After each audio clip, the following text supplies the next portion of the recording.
Hi everyone, Omega Reptiles here, and today I'm going to be showing you guys how to care for a fire-bellied toad. Now first off, let's start off with housing.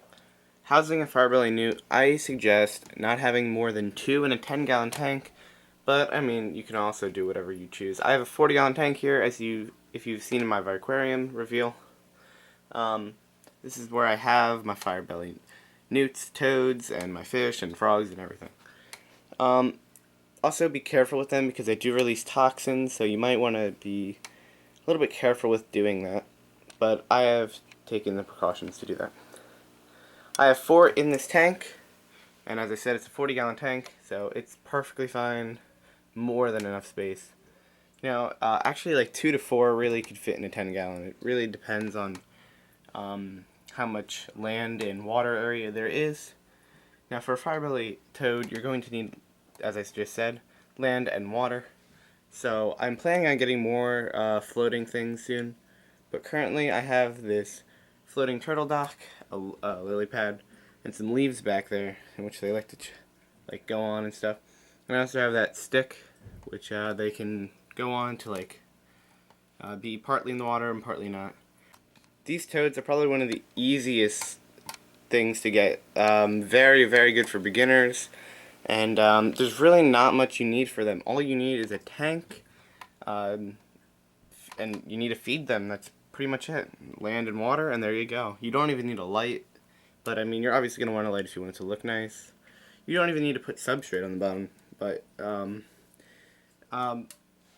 normally you're not going to have this much water, but as I said, this is my aquarium, and this is where I have all my fish. So, I mean, I can't have water like this high, and then the fish will die. So, really, you don't even need that much water. You can put it, the water could be like this high, and the land could just be some rocks up here, and then there you go, you have land and water. That's really all you need to do to set it up. And that's how I first had these guys, before I moved them into here. Look at my feisty frog on the land. Oh yeah. Look at you. Yeah, my frog is very weird. He actually goes on the land a lot more than you would think as a frog. And he's wobbling his head a little bit. Dance for us.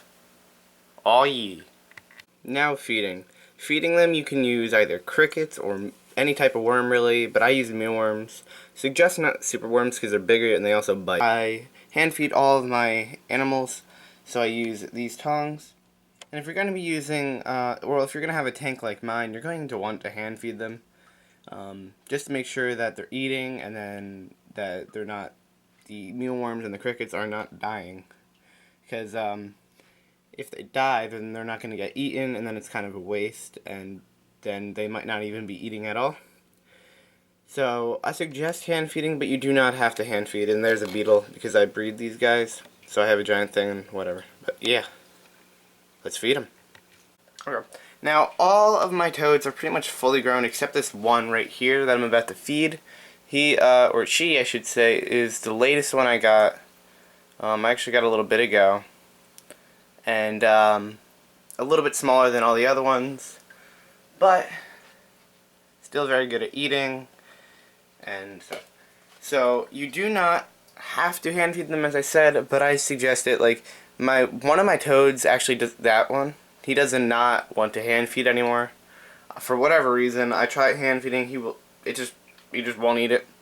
My one brown one, that guy, he missed it. Oh, and that's one of the reasons why hand feeding is good, because if they go in the water, which you guys didn't actually see, but if the food lands in the water, it will then drown. If it drowns, then pretty much if you don't have anything in the tank, it'll just become very dirty in your tank, and that's not good. So what I have is I have like my goldfish and my fire-bellied newts and my frogs and stuff, which they will actually eat that. So that is something that is also really good about having my tank the way it is, because now I kind of have they're my cleaners, I guess so to say. They will clean any dead insects. Also, make sure to have a lid on your tank, because if you don't, they are very, very good at climbing, and they will climb out of your tank. Don't get what I have. You want to get the metal stuff, not like this. I actually made this, and I actually need to have this thing here, because my one of my toads actually climbed up on the filter, on the cord, and then was just chilling right here in this pocket. So don't do this. Make sure to get a metal lid.